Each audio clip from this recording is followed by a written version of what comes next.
The girl funded by my husband's family finally got into graduate school. I scrolled to her latest post.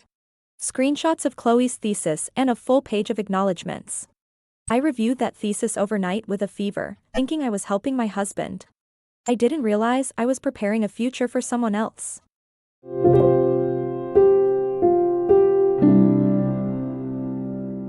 Chapter 1. When I walked through the door, I froze. A girl with her hair tied in a low messy bun was in my kitchen. Wearing my slippers. Busily slicing fruit as if she lived here. When she saw me, a flicker of irritation crossed her eyes, quickly smoothed over by a polite smile. Anna. I've seen your pictures. You're even prettier in person. She carried the fruit out of the kitchen with no trace of awkwardness, moving around my home like she owned the place. Chad sat on the balcony with his laptop, fully absorbed in his work, so focused he didn't even notice I'd come back. The academic conference was supposed to end 2 days later, but since I'd finished my part early, I returned ahead of schedule. Anna, I'm Chloe. Chad must have mentioned me. She set the fruit platter down. As she dipped her head, 2 strands of hair slipped perfectly past her ear. Almost deliberately soft and gentle. I've been working on my thesis. My dorm has been ridiculously loud lately, and I just can't sleep. So Chad let me stay here for a few days. She smiled sweetly. Don't worry about anything, Anna. I'll handle the housework. You can focus on work, I'll take good care of Chad. My brows tightened. Too loud in the dorm, so Chad brought her home. That was a reason I found very hard to believe. Chad and I had grown up together. He wasn't the type to lose all sense of boundaries out of sympathy. The reason I'd agreed to marry him in the first place was precisely because we knew each other inside out. Equals, rivals, partners. Even if we didn't end up a passionate couple, we were never supposed to become resentful strangers. And in many marriages, compatibility matters more than romance. Chad had the brains, the looks, the discipline, and the background. No bad habits, no chaos. The Foster and Campbell families had been long-standing business partners. Not quite a dramatic power family alliance, but complementary in every way. As a husband, there wasn't a better choice. And of course, we loved each other. More than all the calculations. Even now, I still feel a sting in my chest whenever I think about the day he thought I was going on a blind date, and rushed home from an academic conference overseas just to stop me. Chad, usually calm, cool, impeccably composed, showed up at my door completely disheveled. Hair whipped by the wind, tie yanked too tightly from anxiety, eyes bloodshot as if he hadn't slept in days. Anna, if you want to get married, would you marry me? I stood there holding 2 giant bags of trash, utterly stunned. Chad had always been a classic science guy. Terrible at expressing emotions, never once told me he liked me, and his attempts at comfort were painfully awkward.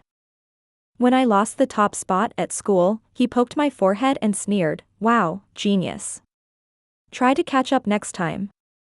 Then took my test paper and started explaining all my mistakes. But not once did he ever consider scoring a few points less just to make me feel better. We married naturally, the way everyone expected. A perfect match. The night before I left for the exchange program abroad. After a moment of intimacy, he buried his face in the crook of my neck like a child seeking comfort. Anna, let's have a baby. I softly murmured an okay. If life had gone the way it was supposed to, we would have made it to the end. But now, it suddenly felt much harder. Chapter 2. I walked in with a cold expression, heels clicking sharply against the floor. Anna, wait, I just mopped this morning. Could you maybe take your shoes off? Chloe gasped dramatically and covered her mouth, perfectly timed to draw Chad's attention. I shot her a frosty look. Slippers are personal items. I don't wear ones other people have used. Our guest slippers looked nothing like the pair she had on. And Chad and I had matching couple slippers, placed by the door, impossible to miss. Chloe froze. She thought I would tolerate it because she was a recipient of the Foster family's scholarship program. And because Chad brought her here as a guest. She assumed I'd swallow my irritation. She assumed wrong. She scrambled to take the slippers off, flustered. I'm so sorry. In my family, all the sisters shared the same pair of slippers. I didn't know you had rules like this. And they're just so cute, I've never seen slippers like these. Chad walked in from the balcony holding a glass of water. Chloe glanced at him with watery eyes, the picture of wounded innocence. Except the man she expected to rescue her didn't pick up the signal at all. When Chad looked at me, the coolness in his eyes softened immediately. You finished early? Why didn't you tell me so I could pick you up? I tossed the bag in my hand onto the couch. Just as I opened my mouth, Chloe sniffled. Chad, I'm so sorry. I think I upset Anna. I didn't know I wasn't allowed to wear her slippers. I can buy her a new pair if she wants. Chad looked at her briefly, then back at me. This is Chloe, the student I mentioned a while back. She just got into grad school. Her dorm situation is pretty rough, so she's staying here for a few days. I knew the foster family sponsored a number of students. Chloe was one of them. For younger sisters, a younger brother. She was the eldest. If not for the foster family's scholarship and mentorship, she probably would have married right after turning 18, just like her sisters. I knew who she was. I just didn't know that during my month-long work trip. She had moved into my home. And into my slippers. Anna, I grew up with nothing. I didn't know any of this matters. Please don't hold it against me. Now that we'll be living together, you can teach me, okay? Living together? I almost laughed. Then what about the hair clip you're wearing? And the perfume on you? Pretty sure those were in the master bathroom.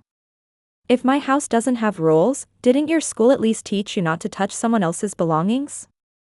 I let out a cold snort and tossed the slippers straight into the trash. There were 4 pairs of guest slippers right there in the cabinet. But she chose the matching couple pair that belonged to Chad and me. Chad frowned slightly, weary. Let's just buy a new pair after dinner. It's just slippers. I cut him off. I've been awake for 15 hours. I don't have the time or energy to go out just to buy slippers. Chad opened his mouth but said nothing. The air grew heavier.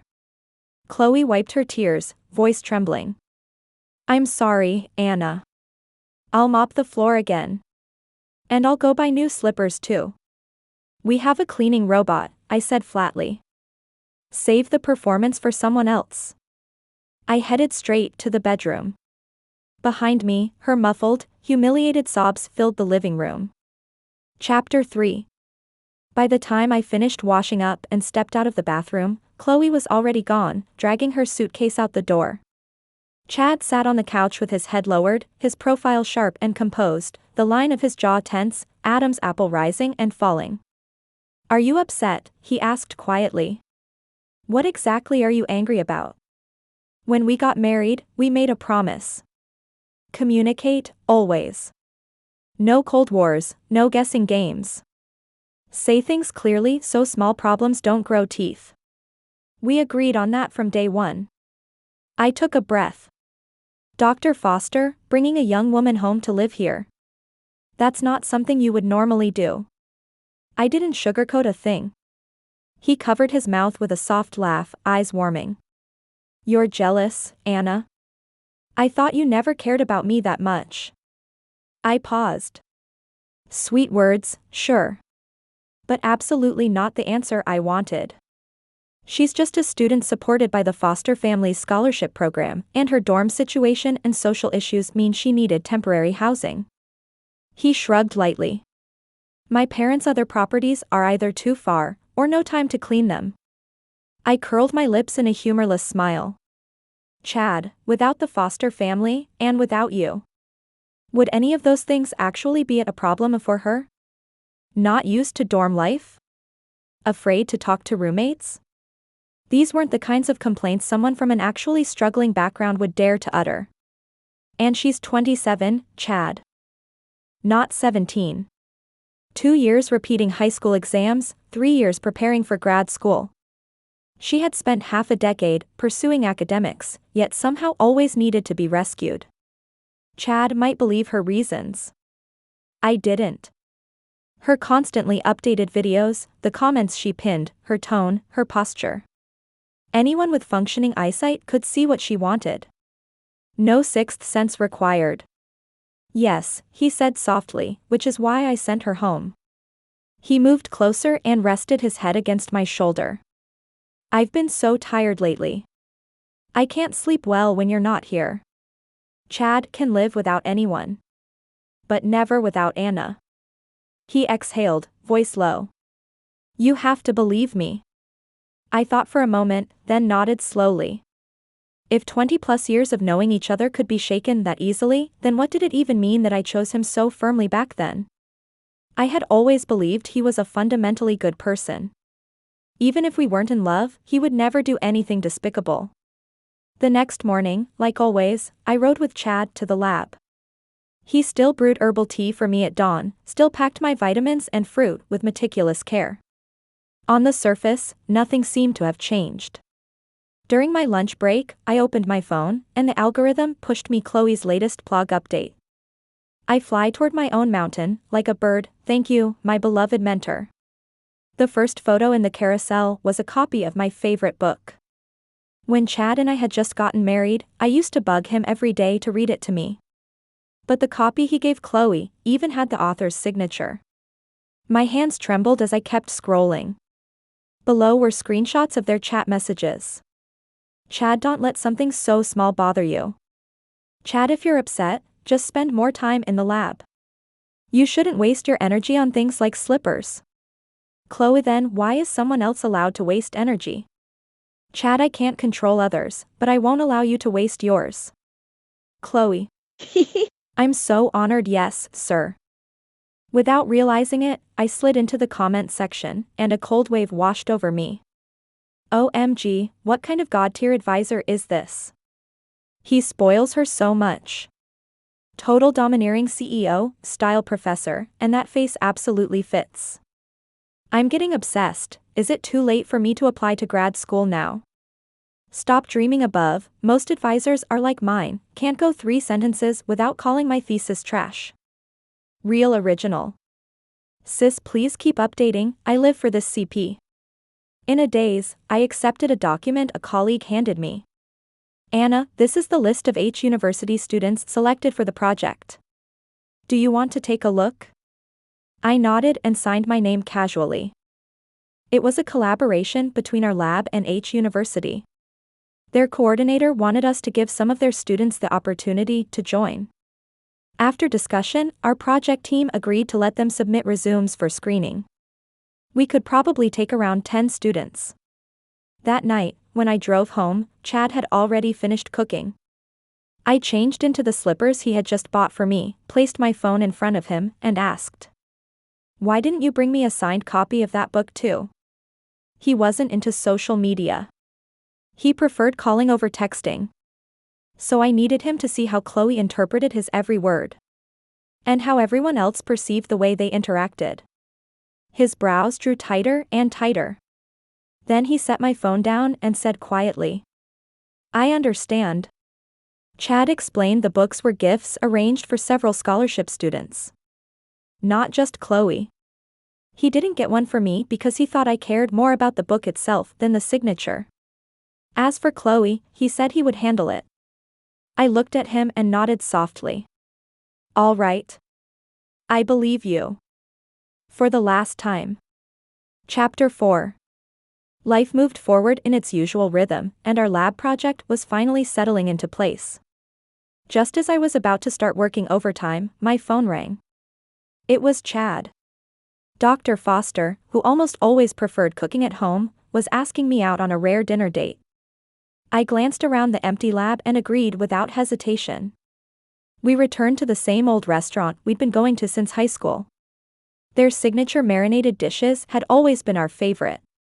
We had only just sat down when a too familiar figure appeared in the distance. Who else could it be but Chloe? She was carrying a tray, pouring water for newly seated customers. When she noticed us. No, when she noticed Chad. Her eyes instantly reddened. Tears welled up and spilled over, splashing onto the ordering device in her hand. I swirled the drink in my glass, lowering my gaze without speaking. Chad watched her and frowned. Did the foster family stop your scholarship funding? Chloe drew in a shaky breath, trying, but failing, to steady her voice. I'm very grateful for everything Mr. Foster and you have done for me. But I think I should support myself from now on. She sneaked a glance at me, then muttered resentfully. At least this way I won't upset Professor Campbell. I lifted my head and looked at her coolly. If you want to work part-time, with your academic background you could easily tutor, or teach at an after-school center. There are plenty of options. But instead, you chose to work as a waitress at the restaurant Chad and I visit regularly. I truly don't know what your intention is. Chloe flinched like I'd stepped on her tail. This was just coincidence. Last time Chad took me here, I saw they were hiring. I just wanted to earn some extra money. I let out a quiet laugh. Earn money? With an University graduate program on her resume, she could find a dozen part-time jobs that paid more than waitressing. A student should at least look like one. It's better to be innocently clueless than calculating in such an obvious way. She froze mid-motion, her voice trembling. Anna, not everyone is as sharp-tongued and fearless as you. I came from the mountains. I'm awkward. I didn't even know you weren't supposed to share slippers with someone. And I don't dare talk to people like you do. But work is work. You earn money in your fancy lab, and I earn money standing here. I know you look down on me. But you can't humiliate me again and again. Chad turned to me, his tone light but pointed. Anna, don't corner the poor girl. Chloe, eyes swollen and red, edged closer to Chad for safety. She bowed deeply toward me. Professor Campbell, I'm sorry. I shouldn't have flaunted Chad's kindness everywhere. I shouldn't have upset you. I sincerely apologize. I'll delete all the videos. Please, don't make things harder for me. I raised a brow. How exactly have I made things difficult for you? Chapter 5. Chloe cast a pitiful glance at Chad, tears spilling down her cheeks like broken beads. The project your lab is running. I applied for it too. I know you don't like me, Professor Campbell, but I really worked hard. Why would you take that chance away from me? And suddenly, everything made sense. So that whole duet, her crying, Chad speaking for her, was all for this. A few days earlier, the students selected from University had started reporting to our lab one after another. And by a perfect twist of fate, 3 of the 4 girls in Chloe's dorm had been chosen. Everyone except her. When they returned to campus, they bragged endlessly. Our province's best funded lab. Mom, Dad, I finally made you proud. Turns out even workhorses get treated differently depending on where they work. Gold nest, silver nest, and then this diamond nest. The cafeteria food is amazing. Huge portions and free. The highlight of my resume, apparently one of our professors has a family member working there. And the professor leading us? Professor Campbell is insane, so young and so capable. My favorite women in the world are Emma Watson and her. I had reviewed every selected student's resume. But Chloe's resume had never reached my desk. I immediately asked my colleague in charge of the selection process to send it over. The minute I opened the file, one line stared back at me. Instead of asking why others don't give you opportunities, ask yourself what makes you deserve them. Chad looked at me silently, his expression unreadable. I could tell he was angry. Anna, he said, voice tight. Don't play with other people's futures. I blinked. And then almost laughed. Laughed at myself for not seeing him clearly after all these years. And laughed at him for never truly understanding me either. Otherwise, why would he rather believe someone else than believe me? Seeing Chad speak up for her, Chloe cried even harder. Professor Campbell, it's all my fault, I know. I'm not blaming you. Whether I get into the lab depends entirely on your word. Stop. I cut her off. I'm not that powerful. And even if I were, I wouldn't waste it on you. Chad clearly didn't believe me. I asked around. You're the one leading this project. But I know these decisions are made collectively, so I didn't interfere. Still, today you pushed her too far. I gave a short, humorless laugh. I pushed her. For your sake, I accepted her resume even after the submission deadline. A student who hasn't even passed the English proficiency test. Do you really think she can handle reading research papers? Should I show you the resumes of the other students? Chloe's tears stopped mid-fall.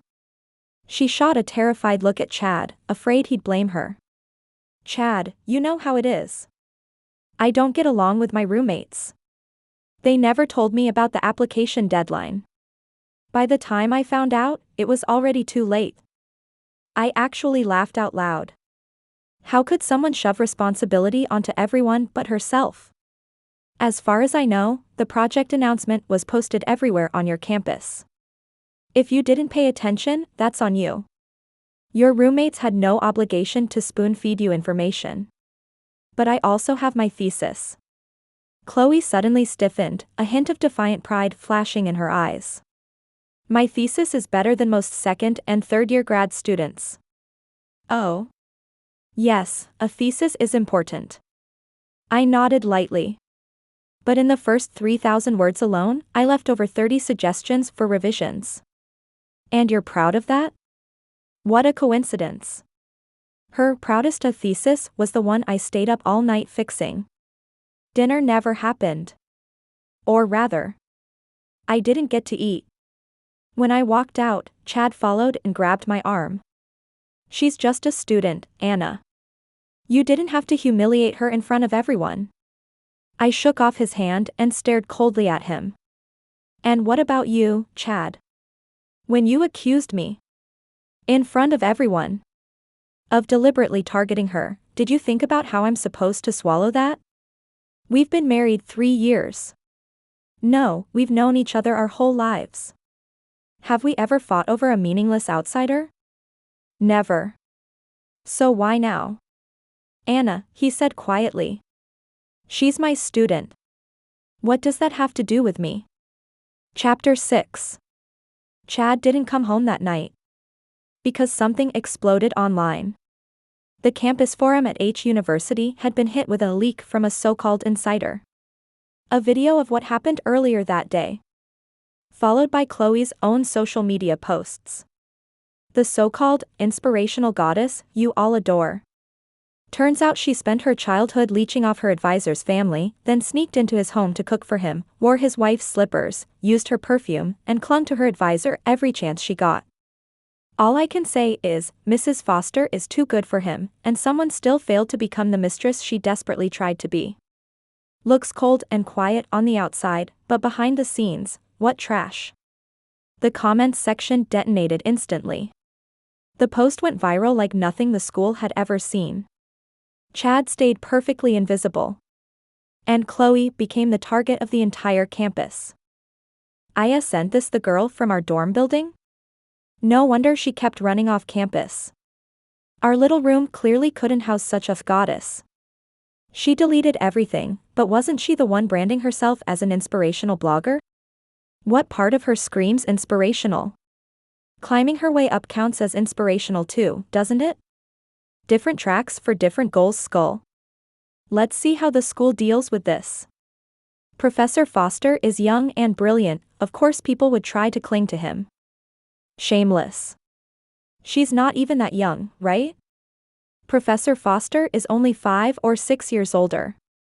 Disgusting. Going into someone's home without permission, wearing the wife's slippers. What if she had athlete's foot or something? I don't even want to imagine. Girls with no upbringing are like that. OP already said she used other people's things without asking. Truly impossible to defend. Her skin must be made of iron. I still draft my messages in the file transfer window before talking to my advisor. Calling all members of the Cowardly Student Club. I sat alone in the study, staring at the photo frame on Chad's desk. Our first photo together. It was taken after the first monthly exam in high school. We tied for first place, so the teacher told us to take a picture together. I remembered Chad muttering before the shutter clicked, "Finally, someone worth competing with. At least you qualify to stand next to me." I rolled my eyes. Enjoy it while it lasts. Next month's photo will be a solo of me looking gorgeous. You can step aside. You wish. And just like that, we became each other's only real rival in high school. Chad, what was your answer for the last question? I'm not telling you. Whatever. What did you translate that English word into? Call me big sister and I'll tell you. Get lost. Chad, do you want to go to T University or J University? What about you? T University. Then I'm going to T University too. When scores came out, he ended up in Country M, I went to Country Y. We met every year, argued every time, stayed in each other's lives constantly.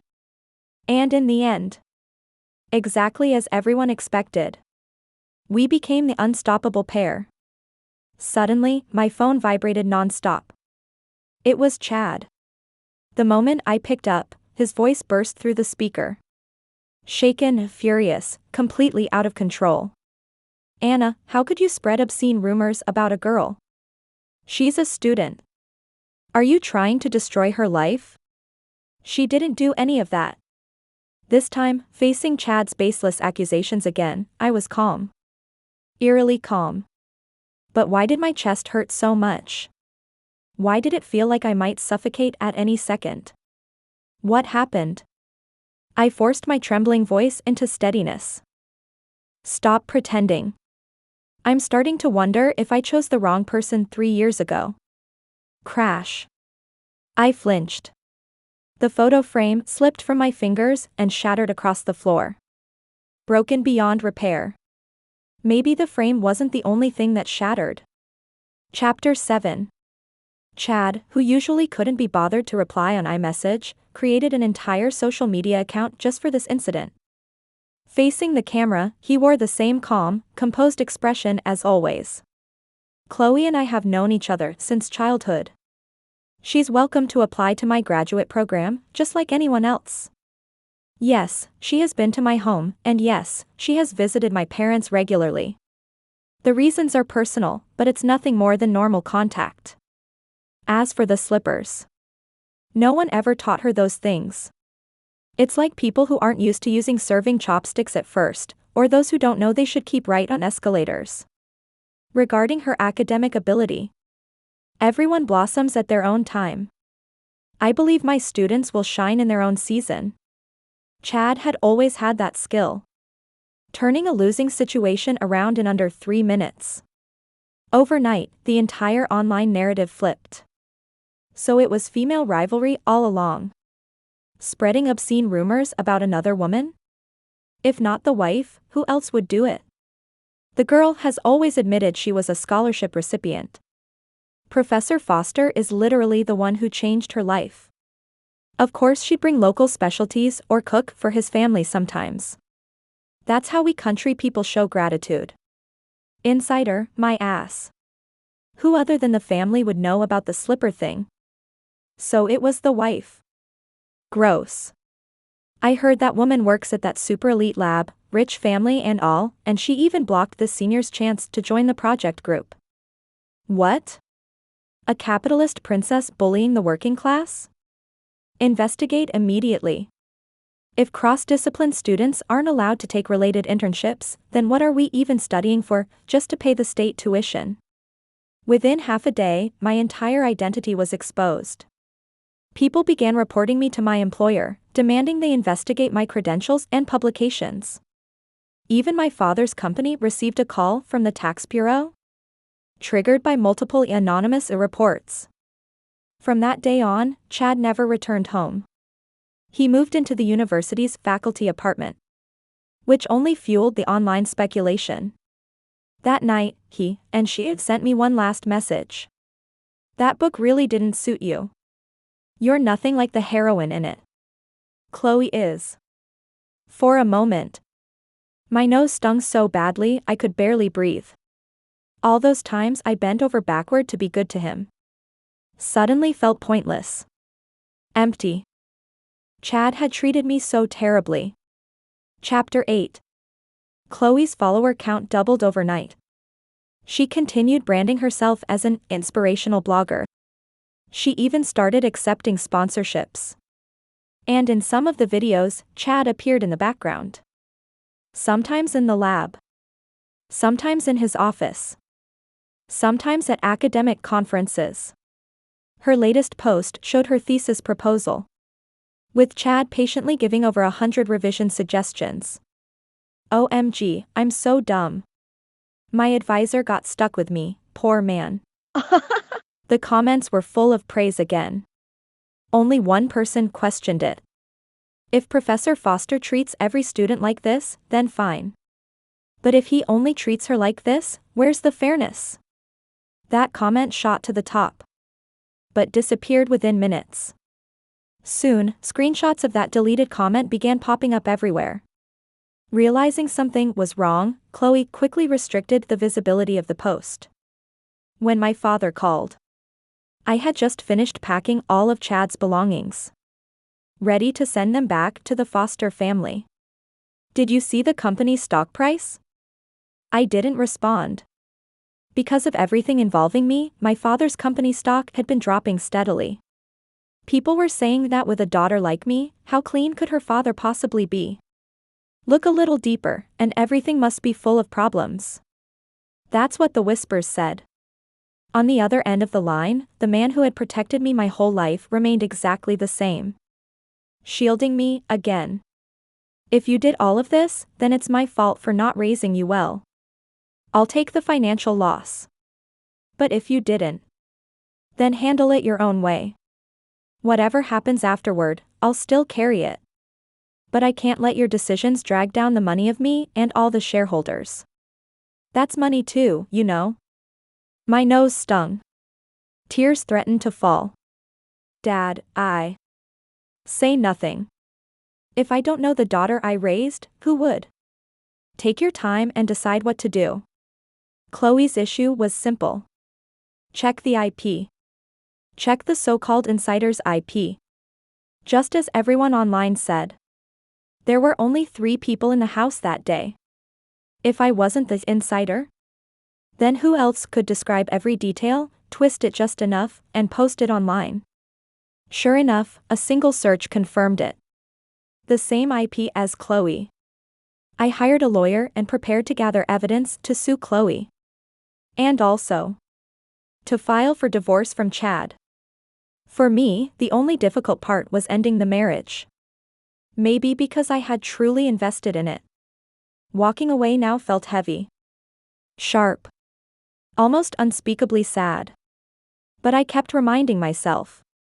No matter how painful something is, painful things still pass. Chapter 9. On Mr. Foster's birthday, the kind of gathering that counted as a miniature high society event in H City. Chloe glided through the Foster family's grand hall wearing a custom mermaid gown. Anyone with eyes could tell the dress was expensive. And even the brooch she wore matched Chad's exactly. Her eyes sparkled with triumph. To everyone she met, she repeated the same line with sugary pride. That everything she was today was thanks to the Foster family's care. That Mr. Foster was like a second father to her. That the Fosters were the foundation she stood on in this city. When she passed me, she pretended she had just noticed me. Oh, Anna. Chad already apologized on your behalf. This evening gown was his gift to me. Took a lot of alterations too, cost me plenty of time. She gave me a pitying smile. If I were you, I'd just bow my head and soften up a little. Chad has such a gentle temper. Her gloating practically dripped off her face. Are you happy? I asked calmly. Huh? Her smile froze instantly. "What are you trying to do?" she stammered. I smiled sincerely. "Just asking." "Why are you afraid?" Chloe stood there in stunned silence. Perhaps even she didn't understand. If anyone should feel cornered tonight, it shouldn't be her. And yet she was the one panicking. Mr. Foster's expression had been dark since the beginning. Before the banquet started, I had told him about my decision to divorce Chad. I waited until after his birthday out of respect. I didn't want it to affect the partnership between our families. If the divorce went smoothly, good. If Chad refused, I would need Mr. Foster's help convincing him.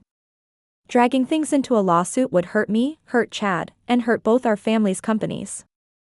He tried hard to talk me out of it. But my resolve didn't budge. "You saw what happened today," I said quietly. "If the one standing here were Chad's sister, you'd support her divorce, wouldn't you?" Mr. Foster opened his mouth but couldn't speak. After a long moment, he sighed heavily. "I've watched you grow up. This is Chad's fault." By the time Chloe sashayed past us for the third time with champagne in hand and pride in her eyes, Sarah finally snapped. "So this is the hillbilly chicken? The one dreaming of marrying into the Foster family and calling the old man a dad?" Sarah, my best friend since I was in open crotch pants, wore a lipstick worth thousands and a mouth dipped in venom. Chad only had the flu and a fever a while ago. How did his brain end up scrambled? He might be nearsighted, but he's not blind. She poked my cheek. "Look at our Anna baby. Perfect features. 2 eyes, exactly the right number." I lowered my gaze. "I'm getting a divorce." "Good." She didn't hesitate for even a heartbeat. Just like when she used to dare me to eat dirt as a kid. When it comes to relationship problems, I always vote breakup. You only married Chad for his face anyway. Look at him now, he looks like a discount movie villain with permanent resting betrayal face. And that scholarship girl they raised? Dressed head to toe in black like some cursed spirit. Even a top-tier monk might not contain her aura. Don't let her bad luck cling to you." I couldn't help laughing. Out of the corner of my eye, I caught sight of Chad not far away. He had been standing there the entire banquet, lips pressed tight, expression icy. He was waiting. Waiting for me to bow my head. Unfortunately, I wouldn't. Whether he stood by the dessert table or the staircase, who he stood with, whose jewelry matched his suit. None of that had anything to do with me anymore. Before the banquet ended, Sarah and I drove home first. The divorce agreement was left in his room, along with everything he had ever kept in my home. The place we lived in was a premarital property I bought because it was close to work. We'd moved in from our wedding apartment afterward. And now, with the market at its peak, selling it would only bring profit. Chapter 10. When Chad walked out of the restroom, he realized Anna was gone. He didn't even have time to say goodbye to Mr. Foster before rushing out and driving away. Chloe hurried after him, but the mermaid gown she was so proud of became her biggest hindrance. She tripped hard on the pavement, falling flat, tears blurring her vision. As she stared at the black car disappearing into the night, her face twisted with unwillingness. Chad pressed on the horn in frustration, while repeatedly calling Anna. He was blocked. Just this once. Just this once. He had wanted to teach Anna a lesson. Because in his mind, she was the one completely in the wrong. He never expected her to turn on him so abruptly. To refuse even the chance to talk things through.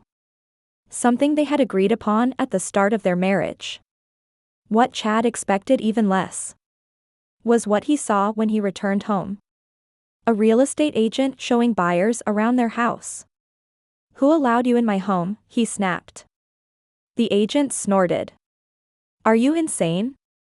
Anna commissioned me to sell this place." "What do you mean your home? This house belongs to her, and only her." Chad's entire body jolted. The composure he'd carried his whole life cracking. "Get out." All of you, get out. This is my home. No one comes in here. But even after he forced everyone out, Chad finally saw the truth. This home was no longer his. Everything inside had been cleared out. Even the simple line art drawings they had once made together were painted over, leaving not a trace. He and Anna had lived here for 3 years. Over 1,000 days and nights. And now, it had all vanished like a dream shattered into dust. Clutching the divorce agreement in his hand, Chad felt as though he were seeing Anna again. Sitting alone on the bay window of the study that night, still and quiet like autumn water. She must have wanted to divorce him then. Not because he had allowed Chloe to freely post on social media for the past month as some misguided punishment. Not because of the scandal. And not even because today, he let Chloe wear the gown that should have belonged to Anna. Chapter 11. Very soon, I received a call from the real estate agent, saying the buyer was someone with the last name Foster. He was willing to purchase the house at 20% above market price, on the condition that I meet him. No need to guess who it was. He must have seen the divorce papers. When I saw Chad, it was obvious he hadn't slept for days. This was the second time I had seen him look so disheveled. He sat across from me and urgently pushed the divorce agreement toward me. What does this mean? Exactly what it says. Chad, isn't this the outcome you wanted? Chad froze for a moment, then tore the divorce agreement without hesitation. I'm not agreeing to this. I have never once thought about divorcing you. But I want to. He stared at me, bewildered. Why? We don't have any fundamental issues. I curved my lips in a faint smile. Do you really think that if I wanted to deal with someone like Chloe, I'd resort to such a sloppy, hole-ridden scheme? Chad paused and stammered, I didn't think that far. I just wanted to clarify things for her. She's had a hard life. She can't withstand this kind of public pressure. Can't you put yourself in her shoes for once? I let out a cold laugh. Chad, have you ever put yourself in my shoes? Has my journey been easy? Was it easy for my father to build everything he has from nothing? Did I breeze my way to where I am today, fighting through all the competition and breaking through every barrier? Why should I be ruined by a couple of her posts? And by your so-called clarification video? I tried hard to calm myself, afraid tears might fall in front of him. Chad reached out to grab me, but I yanked my arm away. His hand hovered in the air, catching nothing. Anna. I deleted that video a few days later. I never wanted to hurt you. I really do love you. I looked directly at him.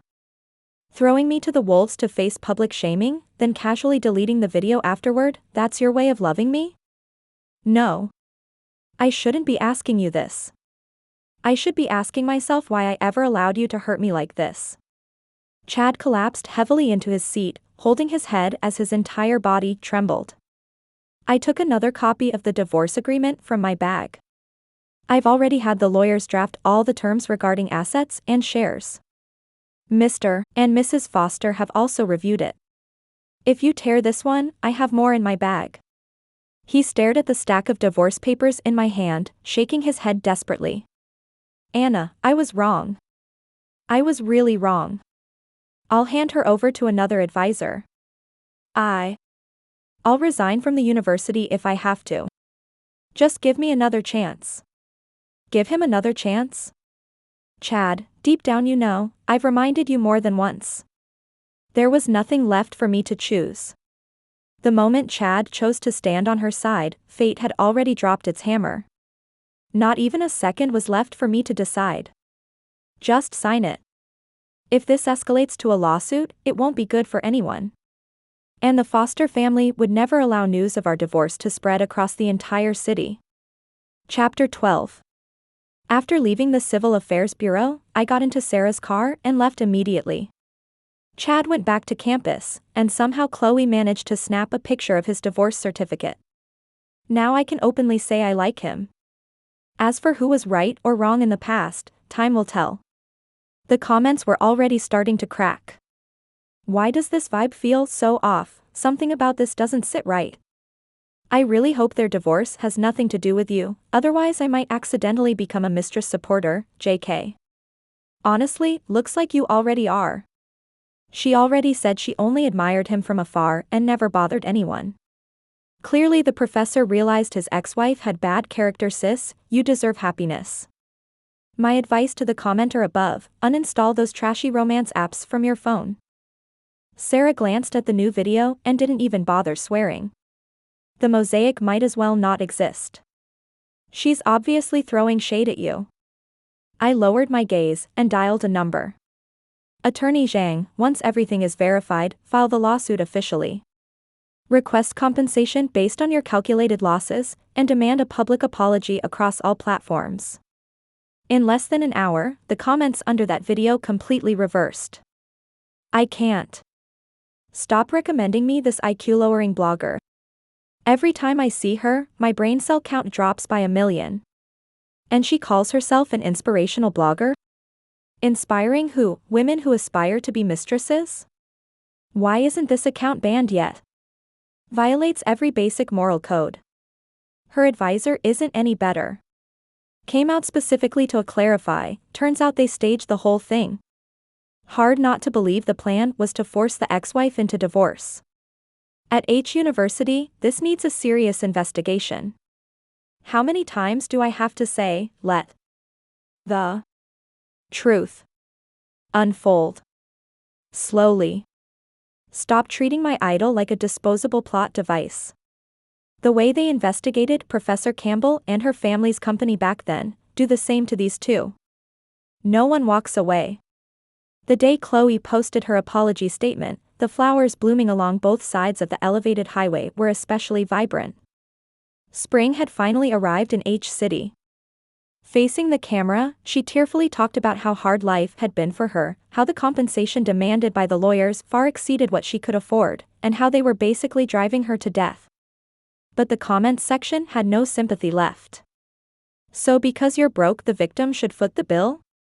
Make it make sense. If you didn't want this ending, maybe don't do those things in the first place. A few tears don't erase consequences. Seeing everyone so clear-headed makes me relieved. Hurry up and pay. Purely self-inflicted. If I get recommended one more of her posts, I'm uninstalling the app. You guys never actually expected her to pay that full amount, right? Sarah followed the traffic lazily, as if she had already figured everything out. My guess. In a few days your company's PR team will step in, play the reasonable, compassionate card, show that she's learned her lesson, and boom, stock price goes up. Your dad still plays the game better than anyone. I smiled and pointed outside the window. What flowers are these? Tax flowers. Sarah said it dead serious. They bloom because of our taxes. Chapter 13. A few days later, I ran into Chloe at the entrance of the lab. Her eyes were swollen, her face dark with resentment. When she saw me, she didn't even bother pretending anymore, the disgust in her eyes was completely unmasked. I've seen you before. More than 10 years ago. She let out a self-mocking laugh. I really hated that place. It was always so hot in the summer. That year, my mom and I carried a basket of eggs. I was wearing a pair of floral cloth shoes with a hole in them, that was the best pair I had. We stood outside the foster family's house for a long time. That was the first time I saw Chad. I prayed he would say something to me. But all his attention was on you. I calmly took a step back. Sorry, I don't remember. Don't remember? Of course. It was just the most meaningful summer of my life, after all. I glanced at the time and interrupted her rambling. I'm in a bit of a hurry. Chloe suddenly grabbed me in agitation. It was just a pair of slippers. You embarrassed me on purpose. You just got lucky, born into the right family. If you were born like me, in a family that only cared about sons, where I couldn't even afford school, wouldn't you claw your way upward with everything you had? How dare you ruin my life like this? More colleagues were walking past the entrance now. I looked at her coldly and said it directly.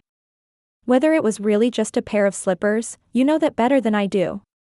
You wanted to test Chad's boundaries. Living in my house, wearing my slippers, using my things, doing everything a hostess would do. Was it really just about slippers? Don't blame your misfortune on others. Chloe suddenly burst into laughter, so hard that tears came out. So what? You're nothing special now either. You're just a divorced, used-up woman. So what if you have money? You're a poisonous, vicious old hag. From now on you'll only be able to marry some old man and raise someone else's kids. I curved my lips slightly and swayed the coffee cup in my hand. The next second, I splashed it straight onto her face. You're almost 28, aren't you? Who knows if you'll even graduate in 2 years. When I was your age, I was already in a top-tier research group. I'm 30 now. Being wealthy is the least impressive thing about me. If someone like me could ruin my own life, then what about yours? Can you even imagine how bad it could get? Chapter 14. From that day on, everything I heard about Chad came to me only as rumors. I heard that Chad resigned from the university, and the administration didn't try very hard to keep him. I continued working on my projects as usual. None of this was enough to affect me anymore. As for Chloe, the next time I heard about her was when she was arrested for intentionally injuring someone. After class that day, a migrant worker suddenly rushed into the lecture hall. He claimed to be Chloe's husband.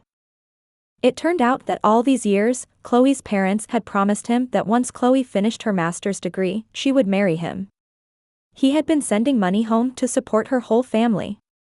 But a few days earlier, he saw Chloe's videos on his phone. He immediately bought a train ticket and rushed to H City to confront her. You all lied to me. Every one of you lied. You're coming home with me to get married. You're not going to school anymore. Chloe instinctively pulled a small knife from her bag and stabbed him more than once. At the same time, I finished all my current projects and prepared to resign from the lab to continue my studies. 3 years later, I became the youngest doctoral advisor at H University.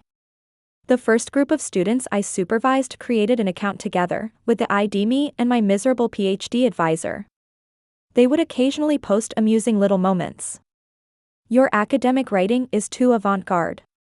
Out of kindness, I suggest deleting this. Are these deductions learned from Detective Conan? Oh wait, that series might be too old for you. Maybe you should switch advisors. You're ruining my reputation. Did you eat psychedelic mushrooms? Why are your data this crazy? Please don't mention my name. This isn't acknowledgement, it's slander. The day before my birthday. I had already lost count of how many times I'd seen that familiar figure standing under the street lamp. I ignored him and walked toward my parking space. Chad finally couldn't hold back and blocked my path. Anna, have you been well these past few years? I politely stepped back and smiled. Not bad. Chad's eyes suddenly turned red. I haven't. Not at all. Without you, I'm not well at all. I frowned slightly, and Chad seemed to think I was softening. Anna, can we get married again? I know I was wrong. You haven't remarried all these years because you haven't found anyone more suitable than me, right? I suddenly felt annoyed. So Chad wasn't anything special after all. I haven't remarried because I don't want to, not because I was waiting for you. Chad interrupted me emotionally. You don't feel even a little regret? Not even the tiniest bit? He cautiously held out his hand, pinching his little finger as if asking for just a sliver of forgiveness. I let out a soft sigh. That marriage was only a very small mistake in my life. I've corrected it now, and it won't affect my future. But if you show up again, that would be impolite. You're a smart man. I think I've said everything clearly enough. In the car's side mirror, Chad's silhouette reflected silently. Long gone was the proud confidence he once had, and in my heart, he could no longer stir even the slightest ripple. That night, I received a call from Chad's sister. Anna, Chad, he just had a car accident. He's badly hurt, the doctor says it's serious. Do you want to? I'm in the middle of a group meeting. I can't take this call right now. I'll deal with it when I'm done. Chad lay in the hospital bed, staring in despair as his sister put her phone down. He knew very well. Even if I really did finish my meeting, I would never return that call. The seasons may repeat, but people cannot turn back. From now on, the road is the road. And I am me.